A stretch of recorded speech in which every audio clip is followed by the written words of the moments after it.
Hello everyone, welcome back to my channel success with Anjana. कैसे हैं आप सभी? आई होप आप सभी अच्छे होंगे और D2+B की प्रिपरेशन बहुत अच्छे से कर रहे होंगे। आज मैं फिर से जनरल हिंदी के PYQ लेकर के आपके सामने उपस्थित हुई हूँ, जो है PYQ ओनली। ठीक है, ये PYQ सीरीज़ है। 2026 में जितने भी एग्ज़ाम हुए हैं उनकी PYQ सीरीज़ है ये। इसमें जो 4 ऑप्शन होते हैं मैं उनको भी डिटेल में करा रही हूँ, जिससे कि ये बहुत ज़्यादा हेल्पफुल होने वाली है अपकमिंग एग्जाम्स के लिए, चाहे वो टीचिंग हो चाहे नॉन टीचिंग हो। अभी नॉन टीचिंग के एग्जाम चल रहे हैं, उसके लिए ये बहुत ज़्यादा हेल्पफुल होने वाली है। ठीक है, ये MTS के PYQ करा रही हूँ अभी मैं। ठीक है, इसके बाद में मैं टीचिंग के भी लेकर के आने वाली हूँ।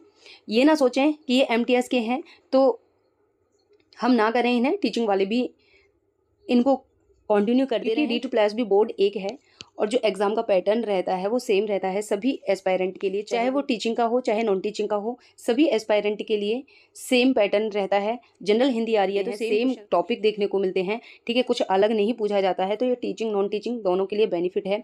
अगर आप टीचिंग की प्रेपरेशन करें तो यहाँ मैंने टीचिंग एप्टीट्यूड जो TCT में क्या है 10 मार्क्स की आती है और PGT में क्या है ये 20 मार्क्स की आती है। ठीक है, तो इसको मैं अभी करा रही हूँ। इसको मैं करा रही हूँ अभी 1 वीडियो पढ़ चुकी है। ठीक है, और भी आएंगी सीरीज़, तो इसके साथ भी अगर आप टीचिंग की प्रेपरेशन करें तो इसके साथ भी जुड़ सकते हैं। GK GS की सीरीज़ भी चल रही है, वो भी PYQ है। ठीक है, उसमें क्या है 4 ऑप्शन डिटेल में क्या है कराए जा रहे हैं। मैं इन 4 ऑप्शन को करा रही हूँ तो अदर एग्जाम्स के भी मैं अदर एग्जाम्स के करा रही हूँ, तो इन 4 ऑप्शंस में से ही क्वेश्चन बन रहे हैं। तो ये मैंने एक्सप्लेन किए हैं 4 ऑप्शन डिटेल में, तो आपको ये बहुत ज़्यादा हेल्पफुल होने वाली हैं ये सारी ही सीरीज़। तो आप मेरे चैनल के साथ जुड़ सकते हैं। देरी न करते हुए हम अभी स्टार्ट करते हैं। आज हम करने वाले हैं MTS एग्ज़ाम। 25 फेब को एग्ज़ाम हुआ था, शिफ्ट थी 1 PM to 3 PM। ठीक है, 25 की 9 to 11 PM का मैंने करा चुकी हूँ, तो उसको आप वीडियो में देख सकते हैं। अभी ये 1 PM to 3 PM में जो एग्ज़ाम हुआ था MTS का 25 फेब को, उसमें जनरल हिंदी पूछी गई थी, उसके क्वेश्चंस करेंगे अभी हम। और इसमें टोटल 40 क्वेश्चन कवर हैं, तो ये वीडियो को एंड तक ज़रूर देखना। और गाइज़, वीडियो कैसी लग रही है कमेंट में ज़रूर बता दिया करो और वीडियो को लाइक ज़रूर कर दिया करो, क्योंकि आपका एक लाइक मुझे मोटिवेट करता है, जिससे कि मैं इस सीरीज़ को कंटिन्यू रख पाऊँ। एक लाइक ज़रूर कर देना वीडियो को। फर्स्ट क्वेश्चन है, निम्नलिखित वाक्य में अशुद्धि को पहचान कर सही शब्द का चयन कीजिए। यहाँ पर सही शब्द पूछा है। अशुद्ध वाक्य कौन सा है इसमें? मीराबाई कृष्ण भक्ति काव्यधारा की एक प्रमुख कवयित्री हैं, तो यहाँ पर कवयित्री इस तरीके से नहीं लिखा जाता है। इस कवयित्री ऐसा नहीं लिखा जाता, कवयित्री ऐसे लिखा जाता है। ठीक है, तो इसका A ऑप्शन करेक्ट आंसर है। देखेंगे 2 क्वेश्चन है। नीचे दिए गए वाक्यों में से अतिरिक्त वाक्य का चुनाव करें। देखो गाइज, ये वाला है ना अतिरिक्त वाक्य, यानी ऑड वन आउट। ये ऑड वन आउट हर एग्जाम में पूछा जा रहा है जनरल हिंदी के में, ऑड वन आउट। ठीक है, अज्ञेय को नवनीत परंपरा का सूत्रधार माना जाता है। समकालीन कविता रोमानी छायावादी संस्कारों से पूर्णतः मुक्त है। नवगीत परंपरा का प्रारंभ आलोचक 1960 ईस्वी के उपरांत स्वीकार करते हैं। नवगीत नई कविता का गीतात्मक रूप है। अब देखो यहाँ पर नवगीत समकालीन कविता ये सभी एक हैं। ठीक है, लेकिन अज्ञेय है जो यहाँ पर ये डिफरेंट है, क्योंकि अज्ञेय को नवगीत परंपरा का सूत्रधार नहीं माना गया है। ठीक है, तो इसका क्या है A ऑप्शन करेक्ट हो जाएगा, क्योंकि यहाँ पर अतिरिक्त वाक्य पूछा था, यानी 3 से भिन्न। क्वेश्चन 3 है, निम्नलिखित वाक्य को पूर्ण करने के लिए उपयुक्त क्रिया विशेषण का प्रयोग करें। क्रिया विशेषण हर एग्जाम में आ रही है। ठीक है, क्रिया विशेषण बतानी है। यहाँ पर कविता गाना गा रही है। अब देखो क्रिया विशेषण क्या होती है? क्रिया की विशेषता बताने वाले शब्दों को क्रिया विशेषण कहते हैं। तो गाना गा रही है क्या है? ये क्रिया है। ठीक है, तो इसकी विशेषता, अब वो किस प्रकार से गाना गा रही है। ठीक है, धीरे धीरे गा रही है, कविता रही है या गाना गा। ठीक है, तो यहाँ पर धीरे धीरे हो जाएगा, यानी इसका A ऑप्शन करेक्ट है। गाइज, यहाँ A B लिखना भूल गई हूँ मैं, तो कोई बात नहीं, यहाँ पर आप देख लेना। ठीक है, नेक्स्ट क्वेश्चन देखेंगे अभी हम। आंतों में होने वाला वाक्यांश के लिए सार्थक शब्द बताना है। आंतों में होने वाला, अपकृत, अवैध, अन्यत्र, आंतरिक, तो इसका क्या है? आंतरिक हो जाएगा। ठीक है, आंतों में होने वाला आंतरिक हो जाएगा। ठीक है, अन्यत्र यानी कि अन्य कुछ। ठीक है, अवैध जो वैध ना हो, जो वैलिड ना हो। ठीक है, तो यहाँ का इस प्रकार से D ऑप्शन इसका करेक्ट हो जाएगा। नेक्स्ट क्वेश्चन देखेंगे, इस हाथ ले उस हाथ दे लोकोक्ति का सही अर्थ क्या है? यानी यहाँ पर लेन देन की बात की गई है, कार्य का परिणाम तुरंत मिल जाना। ठीक है, इस तरीके से इसका इस हाथ ले उस हाथ दे, यानी कोई भी काम आप कर रहे हो वो तुरंत ही उसका रिजल्ट मिल रहा है, उस बेस पर इसका आंसर निकल रहा है। उम्र बढ़ जाने पर शौक चढ़ना नहीं, बेकार का नखरा नहीं, नेक्स्ट है इसका अकेले रहना अच्छा, कर्मफल तुरंत मिलता है, तो इसका डी ऑप्शन करेक्ट हो जाएगा। कर्मफल तुरंत मिलता है यानी कि कोई भी आप कर्म कर रहे हो, कोई भी काम कर रहे हो, तो उसको क्या है, आपने जैसे ही किया वो तुरंत उसका रिजल्ट मिल गया। तो इस हाथ ले उस हाथ दे क्या हो गया, कर्मफल तुरंत मिलता है। इसका डी ऑप्शन करेक्ट हो जाएगा। नेक्स्ट क्वेश्चन है, सिक्स्थ क्वेश्चन है, जब दो या दो से अधिक क्रिया शब्द मिलकर पूर्ण क्रिया का बोध कराते हैं तो वहां कौन सी क्रिया होती है? वहां पर संयुक्त क्रिया है या प्रेरणार्थक क्रिया, सरल क्रिया, अकर्मक क्रिया? तो इसमें क्या है, जब दो या दो से अधिक क्रिया की बात कही गई है और उसको फिर पूर्ण क्रिया का बोध कराया जा रहा है, तो वो क्रिया जो होगी वो संयुक्त क्रिया होगी। ठीक है, संयुक्त क्रिया क्या होती है, जब दो या दो से अधिक क्रियाएं मिलकर एक ही क्रिया का अर्थ देती हैं तो उसे क्या कहते हैं, हम संयुक्त क्रिया कहते हैं। ठीक है, जैसे पढ़ लिया, बैठ गया, देख लिया, इस तरह के उदाहरण क्या है, संयुक्त क्रिया के हैं। प्रेरणार्थक क्रिया क्या होती है, जो हम कोई भी क्रिया कराते हैं, हम खुद ना करके हम किसी दूसरे को प्रेरणा दे करके उस क्रिया को करवाते हैं दूसरे के द्वारा। ठीक है, तो उसे प्रेरणार्थक क्रिया कहते हैं। सरल क्रिया क्या होती है, एक सिंपल क्रिया होती है। ठीक है, एक सिंपल स्टेटमेंट दिया जाता है यानी कि वह खेल रही है, तो यहाँ पर ये सरल क्रिया हो जाएगी। अकर्मक क्रिया क्या होती है, जिसमें कर्म नहीं होता है। ठीक है, जिस वाक्य में कर्म नहीं होता उसे अकर्मक क्रिया कहते हैं, और इसका जो प्रभाव है वो पूरा कर्ता पर पड़ता है, कर्म पर नहीं पड़ता है। तो इसका ऑप्शन ए करेक्ट हो जाएगा 6 का। नेक्स्ट क्वेश्चन है, निम्नलिखित वाक्य के रिक्त स्थान में उचित क्रिया की पूर्ति। अब क्रिया वाला चैप्टर बहुत आ रहा है, क्रिया और विशेषण, इन दोनों चैप्टर्स को गाइज करके जाना, ये दोनों चैप्टर से बहुत आ रहे हैं क्वेश्चन। ठीक है, कम से कम 4 to 5 क्वेश्चन इन दो ही चैप्टर से आ रहे हैं, तो इसको अच्छे से कर लेना। प्रतिकूल परिस्थितियों में भी अब उसने डैश का संकल्प नहीं छोड़ा। यहाँ पर उचित क्रिया बतानी है, जीतने का संकल्प नहीं, रोना, भीगना, जीतने। ठीक है, ऑप्शन करेक्ट हो जाएगा, जीतने का संकल्प नहीं छोड़ा। अब जीतना का संकल्प तो हम सेंटेंस में नहीं लिख सकते हैं, रोना भी नहीं, भीगना भी नहीं, तो इसका डी ऑप्शन करेक्ट हो जाएगा। नेक्स्ट क्वेश्चन है, 8 क्वेश्चन है, राधा गीत डैश है, उपयुक्त वाक्य में रिक्त स्थान की पूर्ति के लिए उचित क्रिया शब्द। अब देखो क्रिया के मैं अभी 3 क्वेश्चन आ गए। ठीक है, तो क्रिया वाला चैप्टर गाइस करके जाना है। तो यहाँ पर उचित, राधा गीत गाती है या साफ है या नहाई है, तो सिंपल है, इसमें कुछ बताने की जरूरत नहीं है, गाती है, डी ऑप्शन करेक्ट हो जाएगा इसका। नेक्स्ट 9th क्वेश्चन है, दिए गए वाक्य का विन्यास की दृष्टि से शुद्ध रूप का चयन कीजिए। यानी वह लड़की क्रिकेट के खेल में अच्छा प्रदर्शन कर रही है बहुत, तो इसको सही से अरेंज करके देखना है। ठीक है गाइस, अब आपको क्या करना है, यहाँ पर सारे ऑप्शन को पूरा रीड करोगे तो बहुत टाइम वेस्ट होगा। यहाँ पर फर्स्ट कर्ता एंड लास्ट क्रिया, ठीक है, कर्ता और लास्ट में क्रिया, इनको आपको चेक करना है सबसे फर्स्ट में एक नज़र में, क्योंकि DSSB क्या है, टाइम मैनेजमेंट बहुत, अगर DSSB में आपने टाइम मैनेजमेंट कर लिया तो आपका सिलेक्शन श्योर हो जाएगा। आपकी कितनी भी तैयारी है और आपने टाइम का मैनेज नहीं किया तो आपका एग्ज़ाम छूट जाएगा और आप टाइम की मैनेजमेंट की वजह से आपका सिलेक्शन रुक जाएगा। ठीक है, तो यहाँ पर कर्ता देखना है, फिर क्रिया। सबसे फर्स्ट में हम क्रिया देख लेते हैं। ठीक है, रही है, यहाँ पर नहीं है, वह और अच्छा से सेंटेंस की समाप्ति नहीं होती, तो 2 ऑप्शन कट हो गए। ठीक है, अब यहाँ पर देख लेते हैं, वह लड़की के खेल में क्रिकेट, ये गलत हो जाएगा, इसका कोई सीक्वेंस नहीं। वह लड़की क्रिकेट के खेल में बहुत अच्छा प्रदर्शन कर रही है, तो यहाँ पर डी ऑप्शन करेक्ट हो जाएगा। गाइस देखो, एक नज़र में हो जानी चाहिए ये चीज़ें। ठीक है, रही 2 ऑप्शन कट हो गए स्टार्टिंग में ही, फिर यहाँ पर आप देख लेना है, कर्ता को फिर चेक कर लेना है। ठीक है, इस तरीके से आपको टाइम को मैनेज करना है। नेक्स्ट क्वेश्चन है, 10 क्वेश्चन है, दिए गए विकल्पों में से 3 वाक्य एक दूसरे से संबंधित है जबकि एक वाक्य भिन्न है, निम्नलिखित में से अतिरिक्त वाक्य का चयन कीजिए। यहाँ पर ऑड वन आउट है ना गाइस, बहुत ज़्यादा पूछा जा रहा है। ठीक है, यहाँ पर 2 to 3 question odd one out से आ रहे हैं, जो कि थिंकिंग बेस पे है, इसकी कोई प्रिपरेशन नहीं करनी होती। इसमें से मोस्टली क्या है ना, 20 में से मोस्टली 15 क्वेश्चन ऐसे हैं जो आप नहीं पढ़ोगे तो भी हो जाएगा, और 5 क्वेश्चन ऐसे हैं जो मेरी वीडियो आप कंटिन्यू देखते रहे ना तो वो भी सॉल्व हो जाएंगे। यानी कि 40 का आ रहा है तो 40 आउट ऑफ 40 आप इजीली हिंदी में ले सकते हो। अगर ये वीडियो ये सीरीज़ करते रहे, ओनली आपने स्टडी एक्स्ट्रा नहीं करी, कोई बात नहीं, आप इन्हीं वीडियो के थ्रू आप इन्हीं वीडियो को देखते रहे ना, मेरी सीरीज जो PYQ सीरीज चल रही है इसको देखते रहे, तो आपका टाइम मैनेजमेंट भी बता दूंगी किस तरीके से करना है।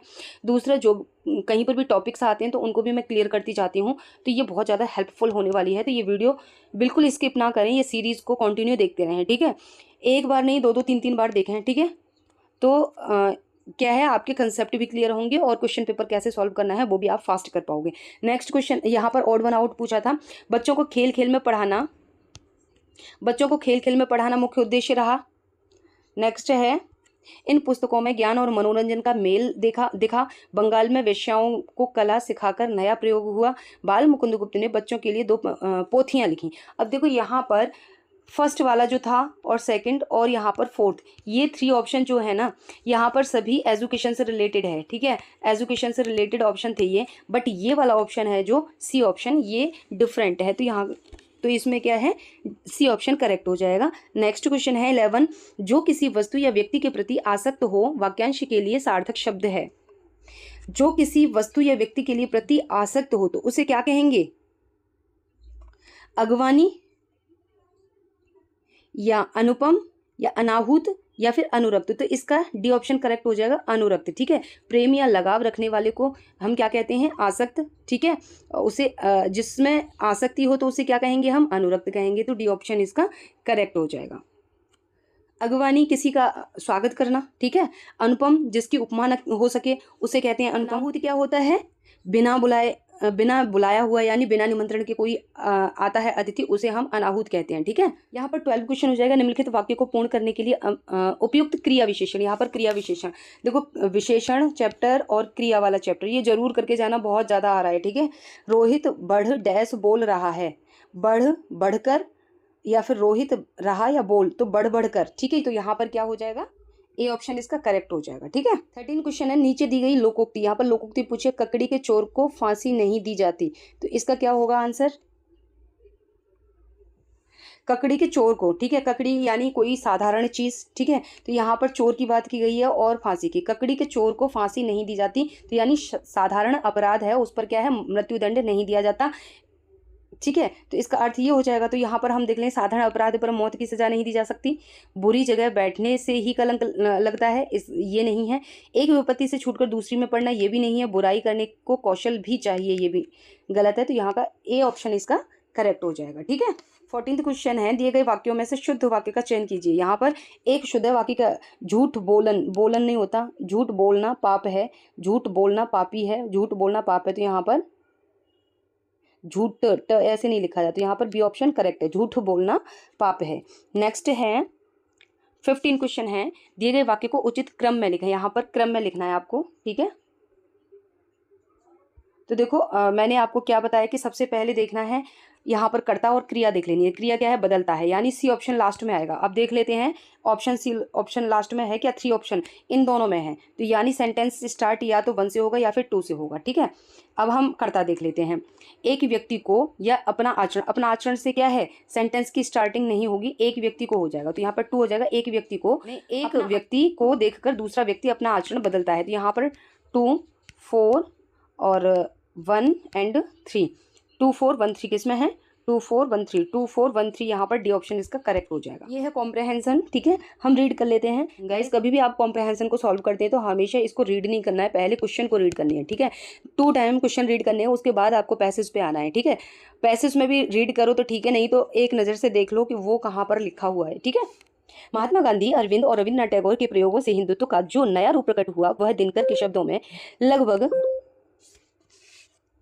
विश्व धर्म की भूमि का बन गया है। जब सांस्कृतिक जागरण होता है, जातियों के कुछ प्राचीन सत्य दोबारा जन्म लेते हैं। भारत में 19वीं सदी में जो सांस्कृतिक जागरण या रिनेसा हुआ, उसमें वेदों एवं उपनिषदों के सत्यों ने पुनर्जन्म ग्रहण किया। हम विज्ञान के सत्यों के साथ उन्हें मिलाकर आगे बढ़ रहे हैं। दिनकर के अनुसार हम यूरोप की कर्मठता को भारतीय चिंतन शक्ति से एकाकार करना चाहते हैं। इसलिए हमने गृहस्थ और सन्यासी का भेद उठा लिया है। विज्ञान की सीमाएं यूरोप में बाद में दिखी, विवेकानंद ने उन्हें पहले ही महसूस कर लिया था। हम विज्ञान का विकास चाहते हैं, लेकिन मानवीयता की कीमत पर नहीं। हम विज्ञान से ध्वंसकता और हृदयहीनता दूर कर उसे मानवीय बनाना चाहते हैं। धर्म के क्षेत्र में हम रविन्द्रनाथ के बताए रास्ते पर चलना चाहते हैं। टैगोर ने कहा था कि धर्म को पकड़े रहो, धर्मों को छोड़ दो। ठीक है, तो यहाँ पर फर्स्ट क्या है? भारत का सांस्कृतिक जागरण कब हुआ? तो कब हुआ था इसमें क्लियर दे रखा है कि भारत का जो सांस्कृतिक जागरण हुआ था वो 19वीं सदी में हुआ था। ठीक है, यहाँ पर ये देखिए। ठीक है, नेक्स्ट क्वेश्चन है गाइज, इसके है ना ऑप्शन नहीं मिले थे। जहाँ से भी मुझे ये क्वेश्चन पेपर मिले हैं वहाँ पर ये ऑप्शन नहीं थे, ओनली क्वेश्चन थे। ठीक है, विज्ञान की सीमाओं को किसने पहले ही देख लिया था? तो यहाँ पर किसने देखा था? विवेकानंद ने। ठीक है, हमने अभी पैसेज में पढ़ा था। हम विज्ञान को कैसा बनाना चाहते हैं? मानवीय, ठीक है, हमने अभी पैसेज में पढ़ा था, मानवीय बनाना चाहते हैं। नेक्स्ट है, किसने कहा था धर्म को पकड़ो और धर्मों को छोड़ो? किसने कहा था? ये रविन्द्रनाथ टैगोर ने कहा था। प्राचीन का विलोम क्या है? प्राचीन यानी कि पुराना, ठीक है, प्राचीन मीन्स पुराना, और इसका विलोम क्या हो जाएगा? नया, ठीक है, नया, नवीन, इसका विलोम हो जाएगा। तो इसमें ऑप्शन की भी जरूरत नहीं थी, पैसेज पढ़ के ही क्वेश्चन सॉल्व हो रहे हैं, ठीक है। यहाँ पर गाइस मैंने 20 क्वेश्चन कंप्लीट करा दिए। अब हम 21 क्वेश्चन करेंगे। चमड़ी जाए पर दमड़ी न जाए, लोकोक्ति क्या है? देखो यहाँ पर है ना, मुहावरे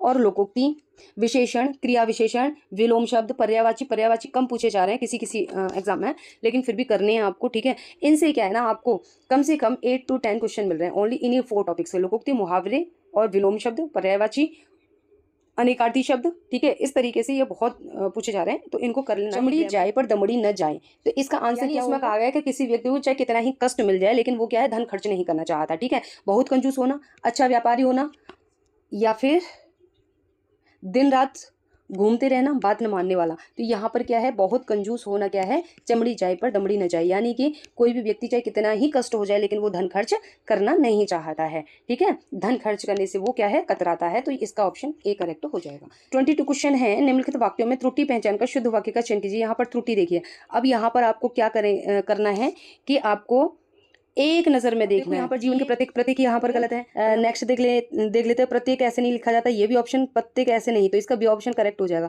यहाँ पर प्रत्येक पहले में गलत दे रखा है, तो आपको जल्दी से इसी वर्ड को देखना है चारों में, ठीक है। अगर सपोज करो 2 में सही है और 2 में गलत है, तो 2 ऑप्शन अपने आप से ही कट जाते हैं, फिर नेक्स्ट देखना है रीड करके, ठीक है। तो टाइम को यहाँ पर क्या है, मैनेज करना है, टाइम शॉर्टेज रहती है एग्जाम टाइम पे। निम्नलिखित वाक्य में अशुद्ध वर्तनी वाले शब्द, अशुद्ध वर्तनी बतानी है आपको। अंत्याक्षरी, तो यहाँ पर क्या है, अंत्याक्षरी ही गलत शब्द है, ठीक है। अंत्याक्षरी ऐसे नहीं लिखा जाता है, अंताक्षरी ऐसे लिखा जाता है, अंताक्षरी। तो यहाँ पर क्या, अशुद्ध वर्तनी को पहचानना था, तो यहाँ पर बी ऑप्शन करेक्ट हो जाएगा, ठीक है। अंताक्षरी ऐसे लिखा जाता है, ना कि ऐसे लिखा जाता है, तो इसका क्या है, बी ऑप्शन गलत है। नेक्स्ट क्वेश्चन है, अधजल गगरी छलकत जाए, ठीक है। छलकत जाए, इसका मीनिंग क्या होता है कि कोई किसी भी व्यक्ति के पास में ज्ञान कम है, लेकिन वो प्रदर्शन क्या है, दिखावा बहुत ज्यादा बढ़ चढ़ के करता है, ठीक है। तो इसका मीनिंग ये है। बात बात पर रो देना, नहीं। पानी की कमी को दर्शाना, ये भी नहीं है। ओछे आदमी दिखावा बहुत करते हैं, उछल उछल कर नाचना, ये भी गलत है। तो यहाँ पर सी ऑप्शन करेक्ट हो जाएगा। ओछे आदमी दिखावा बहुत करते हैं, ओछे यानी कि जिनको ज्ञान तो है नहीं और वो बढ़ा चढ़ाकर कोई भी चीज को पेश करते हैं, ठीक है। सी ऑप्शन इसका करेक्ट है। नेक्स्ट क्वेश्चन है, जानदार का विलोम शब्द क्या होगा? जानदार, जानदार मीन्स होता है जिसमें जान हो, ठीक है, जिसमें जान हो, और इसका अपोजिट बेजान हो जाएगा, यानी बेजान, ठीक है। ये ऑप्शन करेक्ट हो जाएगा इसका। इनमें से कौन सा शब्द कोट का अनेकार्थी है? कोट, ठीक है। कोट मीन्स क्या होता है, किला होता है, ठीक है, और किला को क्या बोलते हैं, गढ़ बोलते हैं, ठीक है। तो कोट मीन्स क्या हो जाएगा, किला, किला को गढ़ बोलते, तो यहाँ पर ए ऑप्शन करेक्ट हो जाएगा, ठीक है। निम्नलिखित वाक्यों में त्रुटि पहचान कर शुद्ध वाक्य का चयन कीजिए। यहाँ पर त्रुटि वाले वाक्य को पहचानना है, ठीक है, और शुद्ध वाक्य का चयन करना है, ठीक है। अफसर ग्रामीणों के, ग्रामीणों ऐसे लिखा जाता है, गलत है, ठीक है।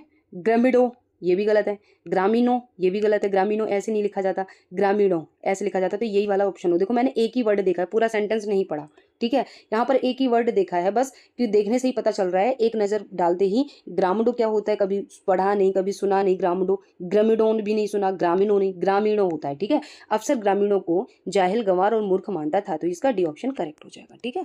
निम्नलिखित विकल्पों में से अनेकार्थी शब्द नाग का अर्थ कौन सा है? नाग, प्रेत, बादल, जोर, उल्लू, ठीक है। तो नाग किसको कहा जाता है? नाग एक तो होते हैं सर्प, ठीक है, सर्प को भी कहा जाता है नाग, और एक नाग कहा जाता है उल्लू को, ठीक है। तो यहाँ पर जो अनेकार्थी शब्द है ना गाइज, इसको भी जरूर करके जाना। अनेकार्थी शब्द हर शिफ्ट में 2026 के जो एग्जाम हो रहे हैं, अनेकार्थी शब्द आ रहे हैं, ठीक है। पर्यायवाची शब्द कम पूछे जा रहे हैं, कर लेना पर्यायवाची शब्द, लेकिन अनेकार्थी शब्द जरूर करना। इससे 100% 2 या 3 क्वेश्चन बन रहे हैं, ठीक है। और पर्यायवाची क्वेश्चन से कभी कभी आ रहा है, कभी कभी नहीं पूछा जा रहा है। विलोम शब्द आ रहे हैं, लेकिन पर्यायवाची कम पूछे जा रहे हैं, ठीक है। लेकिन अनेकार्थी शब्द 2 से 3 क्वेश्चन पूछे जा रहे हैं, तो इनको अच्छे से करके जाना। नाग को सर्प भी कहते हैं, यहाँ सर्फ नहीं होगा गाइज, यहाँ पर सर्प होगा, सर्प भी कहते हैं और उल्लू भी कहते हैं, ठीक है। 29 क्वेश्चन है, निम्नलिखित मुहावरे का अर्थ बताइए। दुरंगी चाल चलना यानी कि दोहरा व्यवहार करना, ठीक है, मुंह पे कैसा भी, पीछे कैसे भी, ठीक है, धोखे वाला व्यवहार करना, तो यहाँ पर क्या होगा, निष्कलंक होना नहीं, छल कपट करना, परेशान करना नहीं, कम दिखाई देना नहीं, यहाँ पर छल कपट यानी दोहरा व्यवहार हो रहा है यानी छल कपट हो रहा है, तो बी ऑप्शन इसका करेक्ट हो जाएगा। कदा का तद्भव शब्द क्या है, तद्भव शब्द पूछा है यहाँ पर तदा का, ठीक है, तो इसका क्या हो जाएगा, कदा, कदा मीन्स कब, कदा क्या है, तत्सम शब्द है, ये क्या है, तत्सम है, और इसका तद्भव कब हो जाएगा। यहाँ पर तत्सम तद्भव भी शब्द आ रहे हैं, ठीक है, 2 to 3 क्वेश्चन पूछे जा रहे हैं तत्सम तद्भव से, तो ये भी चैप्टर कर लेना। निम्नलिखित वाक्यों में त्रुटि पहचान कर शुद्ध वाक्य का चयन करें। भारतीय धर्म साधना अब आपको एक नज़र में देखना है, ठीक है, यहाँ पर मार्ग ऐसे नहीं लिखा जाता, अब ये यहाँ पर रोंगे तो सारा यही वर्ड देखना है, मर्ग मार्ग ऐसे भी नहीं लिखा जाता, ऐसे भी नहीं, यहाँ पर ऐसे लिखा जाता है। भारतीय धर्म साधना के इतिहास में भक्ति मार्ग का विशिष्ट स्थान है, तो इसका बी ऑप्शन करेक्ट हो जाएगा। नेक्स्ट क्वेश्चन है खोदना, खोदना का तत्सम शब्द क्या है, खोदना क्या है, तद्भव शब्द है, लेकिन इसका हमें क्या है, तत्सम बताना है, छोदन, क्षार, शोर, क्षेत्र, तो यहाँ पर खोदना का क्या हो जाएगा, छोदन हो जाएगा। अब देखो यहाँ ख का है ना, ख वर्ड है जो तद्भव होता है, किसी भी शब्द में अगर ख वर्ड आ जाता है तो वो तद्भव होता है, और ख का ट्रांसलेट छ में हो जाता है जब हम तत्सम बनाते हैं शब्द, ठीक है, ठीक है, अगर छ आ रहा है और हमें तत्सम पूछा है तो उस शब्द में ख होगा फिर, ठीक है, ये ध्यान रखना। ख तद्भव शब्द होता है, किसी भी शब्द में ख आ रहा है तो इसका चेंज जो होता है तत्सम में वो छ शब्द में हो जाता है, तो यहाँ पर खोदना छोदना, ठीक है। नेक्स्ट क्वेश्चन है 33, निम्नलिखित में से तम के विलोम शब्द का चयन कीजिए। तम, तम मीन्स क्या होता है, तम मीन्स अंधकार, ठीक है, अंधकार यानी अंधेरा, ठीक है, तो इसका बी ऑप्शन करेक्ट हो जाएगा, तम मीन्स अंधकार, और इसका विलोम पूछा है, अच्छा ये सेम मीनिंग है गाइज, ये विलोम पूछा है, तो इसका क्या हो जाएगा, तम मीन्स अंधेरा, ठीक है, तिमिर भी अंधेरा होता है, और इसका तमस, तमस भी अंधेरा होता है, यहाँ आलोक हो जाएगा, आलोक मीन्स प्रकाश होता है, ठीक है, प्रकाश, तो इसका क्या है, सी ऑप्शन करेक्ट हो जाएगा, तम का विलोम क्या हो जाएगा, आलोक हो जाएगा, ठीक है। बाकी के तमस, अंधेरा, तिमिर ये सभी अंधकार के ही पर्यायवाची यानी तम के ही पर्यायवाची हैं, तो यहाँ विलोम पूछा है तो वो आलोक हो जाएगा, आलोक यानी प्रकाश। परमार्थ का पर्यायवाची शब्द क्या होगा, परमार्थ यानी उपकार करने वाला, परोपकार करने वाला, दूसरों का हित करने वाला, उसी तो परमार्थ बोलते हैं हम, ठीक है, तो इसका पर्यायवाची मेहमानदारी, उपकार ये गलत है, बढ़ावा नहीं, भेंट नहीं, यहाँ क्या हो जाएगा, उपकार, उपकार करने वाला है ना, परमार्थ क्या होता है, उपकार करने वाला, दूसरों का हित करने वाला। नेक्स्ट क्वेश्चन है वायु का पर्यायवाची यहाँ पर पूछा है, अनल, बाड़ी, बाड़ी नहीं होता है ना वायु, अनल क्या है, अग्नि होती है, ठीक है, अग्नि, और अनिल जो होती है, अनिल, अनिल होता है वायु, लेकिन अनल है यहाँ पर तो ये अग्नि होती है, ठीक है। इसके बाद में पानी, पानी होता नहीं है, यहाँ बयार हो जाएगा, ठीक है, वायु का पर्यायवाची क्या हो जाएगा, बयार, ठीक है, डी ऑप्शन इसका करेक्ट है। कॉम्प्रहेंशन आ गया गाइस, यहाँ पर आचार्य हजारी प्रसाद द्विवेदी के अनुसार सिंदूर नागचूर्ण है, आर्य स्त्रियों ने इसे नाग जाति की आचार पद्धति से ग्रहण किया था, वर्तमान में सिंदूर हिंदू विवाह का अभिन्न अंग बन गया है। द्विवेदी जी के विचार में केवल द्रविड़ों और आर्यों का संघर्ष ही अंत तक सुखकर और फलशाली नहीं हुआ, आर्यों, मंगोलों, शकों और द्रविड़ों के संघर्ष भी सुनहरे फल में परिणत हुए। रामधारी सिंह दिनकर के अनुसार समूची भारतीय संस्कृति के अध्ययन से यही निष्कर्ष निकलता है कि भारत की संस्कृति सामसिक संस्कृति है। उनके शब्दों में भारत में जितनी जातियां बसती हैं वे एक ही सामासिक संस्कृति की विभिन्न झांकियां हैं, जिसका नाम भारतीय संस्कृति है। भारत में जितने धर्म हैं वे एक महाधर्म के विभिन्न अंग हैं, जिसका नाम मानव धर्म है, और जो धर्म आगामी विश्व धर्म की पृष्ठभूमि बनकर आया है। संस्कृति के 4 अध्याय के लेखकीय निवेदन में दिनकर का विचार है कि भारत की संस्कृति आरंभ से ही सामासिक संस्कृति रही है। उत्तर, दक्षिण, पूर्व, पश्चिम सभी क्षेत्र के हिंदुओं की संस्कृति एक है। अब हम इसमें आंसर देख लेते हैं, ठीक है। भारत की संस्कृति कैसी थी तो हमने अभी गाइस पढ़ा था, कैसी थी, सामासिक, ठीक है, सामासिक संस्कृति, ठीक है, कैसी संस्कृति थी, सामासिक संस्कृति, ठीक है। नेक्स्ट है संस्कृति के 4 अध्याय के लेखक कौन है, संस्कृति के 4 अध्याय बताया है इसमें रामधारी सिंह दिनकर, ठीक है, इसको लिखने की जरूरत नहीं है। नेक्स्ट है द्विवेदी जी के अनुसार सिंदूर मूलतः किससे संबंधित है, तो इसमें क्या पढ़ा था हमने, नाग जाति से संबंधित है, ठीक है, किससे संबंधित है, नाग जाति, ठीक है। नेक्स्ट है आगामी विश्व धर्म की पृष्ठभूमि है, तो वो क्या थी? मानव धर्म। हमने अभी पढ़ा था मानव धर्म, ठीक है। मानव का विलोम क्या हो जाएगा गाइज? मानव का विलोम, मानव यानी मनुष्य, दानव यानी दुष्ट यानी राक्षस, तो मानव का दानव विलोम हो जाएगा यहाँ पर विलोम। अब देखो विलोम शब्द है ना, पैसेज में भी पूछा जा रहा है, ठीक है। तो गाइज यहाँ पर इस प्रकार से मैंने 40 क्वेश्चन जनरल हिंदी के कंप्लीट कर दिए हैं, ठीक है। सीरीज कैसी लगी वीडियो के कमेंट में जरूर बताना। वीडियो पसंद आती है, सीरीज पसंद आती है तो लाइक जरूर करना। अभी के लिए इतना ही, फिर मिलूंगी नेक्स्ट सीरीज में। अभी के लिए बाय बाय।